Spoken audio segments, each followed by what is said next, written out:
നമസ്കാരം. ഹോർമൂസ് കടലിടുക്ക് ബലപ്രയോഗത്തിലൂടെ തുറക്കാൻ ശ്രമിച്ചാൽ മേഖലയിലെ മുഴുവൻ എണ്ണവാതക പ്ലാന്റുകളും തകർക്കുമെന്ന് ഇറാഖിലെ ഇറാൻ അനുകൂല സായുധ സംഘടനയായ കതായിബ് ഹിസ്ബുള്ളയുടെ മുന്നറിയിപ്പ്. US പ്രസിഡന്റ് ഡൊണാൾഡ് ട്രംപിന്റെ പവർ പ്ലാന്റ് ഭീഷണിക്ക് പിന്നാലെയാണ് മേഖലയിലെ ഊർജ്ജ കേന്ദ്രങ്ങളെ ലക്ഷ്യം വെക്കുമെന്ന് Kataib Hezbollah secretary general Abu Hussein al Hamidawi പ്രഖ്യാപിച്ചത്. ഒന്നുകിൽ എല്ലാവർക്കും സുരക്ഷയും ഐശ്വര്യവും, അല്ലെങ്കിൽ ആർക്കും വേണ്ട എന്ന ഭീഷണിയാണ് അദ്ദേഹം മുന്നോട്ട് വെച്ചിരിക്കുന്നത്. കഴിഞ്ഞ 5 ആഴ്ചയെ തുടരുന്ന യുദ്ധത്തിൽ സിവിലിയൻ അടിസ്ഥാന സൗകര്യങ്ങൾക്ക് നേരെ നടക്കുന്ന ആക്രമണങ്ങളെ അൽ ഹമിദാവി അപലപിച്ചു. ഹോർമൂസ് കടലിടുക്ക് ശത്രുക്കൾക്കായി തുറന്നു കൊടുക്കില്ല എന്നും ബലപ്രയോഗത്തിന് മുതിരുന്നവർ അതിന്റെ പ്രത്യാഘാതം അനുഭവിക്കേണ്ടി വരുമെന്നും അദ്ദേഹം കൂട്ടിച്ചേർത്തു. അതിന്റെ ഹോർമൂസ് കടലിടുക്കിലെ സാഹചര്യം പഴയ നിലയിലേക്ക് ഇനി മടങ്ങില്ല എന്നും അമേരിക്കയ്ക്കും ഇസ്രായേലിനും ഇനി അവിടെ പഴയ സ്വാധീനം ഉണ്ടാകില്ലെന്നും ഇറാനിയൻ നേവി വ്യക്തമാക്കി.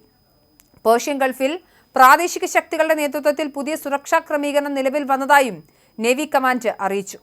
അതേസമയം ഏപ്രിൽ 6-ന് ട്രംപ് നിശ്ചയിച്ച സമയപരിധി അവസാനിക്കാനിരിക്കെ ഇറാന്റെ പവർ പ്ലാന്റുകൾക്കും പാലങ്ങൾക്കും നേരെ കടുത്ത വ്യോമാക്രമണം നടത്താൻ US-ഉം ഇസ്രായേലും തയ്യാറെടുക്കുന്നതായാണ് വിവരം.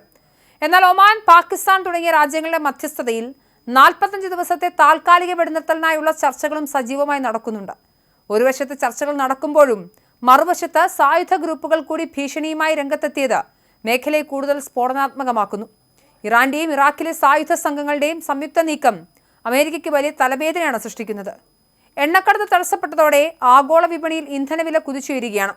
ഇതടയാൻ സൈനിക നീക്കം നടത്തിയാൽ മേഖലയിലെ എണ്ണ പ്ലാന്റുകൾ തകർക്കുമെന്ന ഖതായിബ് ഹിസ്ബുള്ളയുടെ ഭീഷണി അമേരിക്കയെ പ്രതിരോധത്തിലാക്കും.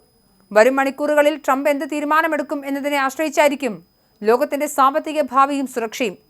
ചർച്ചകളുടെ പരിഹാരം കണ്ടില്ലെങ്കിൽ മിഡിൽ ഈസ്റ്റ് മറ്റൊരു വലിയ യുദ്ധത്തിലേക്ക് നീങ്ങുമെന്ന സൂചനയാണ് പുറത്തുവരുന്നത്. ലെബനനിലേക്കുള്ള സാമ്പത്തിക സഹായം ഉറപ്പാക്കണമെന്നും ഖതായിബ് ഹിസ്ബുള്ള ആവശ്യപ്പെട്ടിട്ടുണ്ട്. ഗൾഫ് മേഖലയിലെ പുതിയ മാറ്റങ്ങൾ പാശ്ചാത്യ ശക്തികളുടെ സ്വാധീനം കുറയ്ക്കുമെന്നും ഇറാൻ നേവി ആവർത്തിച്ചു. സമാധാനപരമായ ചർച്ചകൾക്ക് US തയ്യാറാകുമോ അതോ പവർ പ്ലാന്റ് ഡേ എന്ന പ്രഖ്യാപനവുമായി മുന്നോട്ട് പോകുമോ എന്നാണ് ലോകം ഉറ്റുനോക്കുന്നത്. ഏതായാലും കടുത്ത ആശങ്കയിലാണ് പശ്ചിമേഷ്യ. അതേസമയം ഏപ്രിൽ 6-ന് ട്രംപ് നിശ്ചയിച്ച സമയപരിധി അവസാനിക്കാനിരിക്കെ ഇറാന്റെ പവർ പ്ലാന്റുകൾക്കും പാലങ്ങൾക്കും നേരെ കടുത്ത വ്യോമാക്രമണം നടത്താൻ US-ഉം ഇസ്രായേലും തയ്യാറെടുക്കുന്നതായും റിപ്പോർട്ടുകളുണ്ട്. എന്നാൽ ഒമാൻ, പാകിസ്ഥാൻ തുടങ്ങിയ രാജ്യങ്ങളുടെ മധ്യസ്ഥതയിൽ 45 ദിവസത്തെ താൽക്കാലിക വെടിനിർത്തലിനായുള്ള ചർച്ചകളും സജീവമായി നടക്കുന്നുണ്ട്.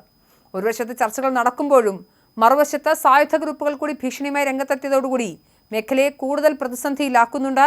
എന്തായാലും ഇസ്രായേൽ ആരംഭിച്ച് അമേരിക്ക സംയുക്തമായി നടത്തുന്ന ഇറാൻ യുദ്ധം അത് എങ്ങും എത്താതെ മുന്നോട്ട് തന്നെ പോവുകയാണ്. സമവായ ചർച്ചകൾ അടിയന്തരമായി ഉണ്ടായില്ലെങ്കിൽ ഇറാനിൽ നിന്നുള്ള ആണവ സമ്പുഷ്ടീകരണം നിർത്തണമെന്നും ഹോർമൂസ് കടലിടുക്ക് തുറക്കണമെന്നുമുള്ള നിബന്ധനകൾ അമേരിക്ക മുന്നോട്ട് വയ്ക്കുമ്പോൾ ഇറാൻ അനുകൂലിക്കാത്ത പക്ഷം ചൊവ്വാഴ്ച വൈകുന്നേരത്തോടുകൂടി, അമേരിക്കൻ സമയം വൈകുന്നേരം 8 മണിയോടുകൂടി ഇറാനെ അതിശക്തമായി ആക്രമിക്കുമെന്നാണ് അമേരിക്ക അറിയിച്ചിരിക്കുന്നത്.